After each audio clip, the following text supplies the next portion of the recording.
parte oggi il progetto Interreg Italia-Croazia QQ Plus, un progetto che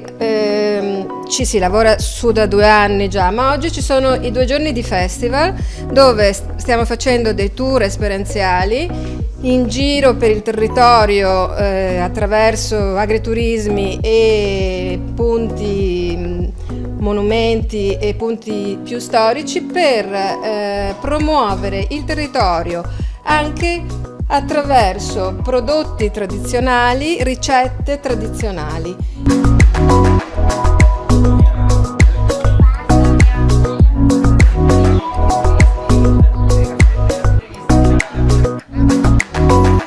Questo progetto ci dà l'opportunità di valorizzare molto il territorio di Cividale e dei suoi dintorni, anche perché in veste di guida turistica del Friuli Venezia Giulia lavoro moltissimo su questo territorio e moltissime richieste in continuo aumento ci pervengono dai vari mercati, soprattutto dai mercati di lingua tedesca e di lingua inglese, che ci chiedono di poter scoprire queste eccellenze del nostro cibo, della nostra cultura, e le eccellenze sono proprio contenute anche all'interno di questo progetto.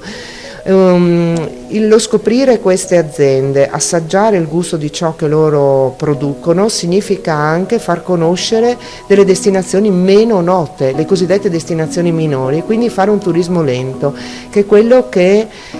la domanda turistica si aspetta di vivere in una realtà come la nostra. Quindi io colgo con grandissimo piacere questa ulteriore nuova possibilità che mi viene data anche dal progetto per poter svelare anche questa parte del territorio forse meno nota.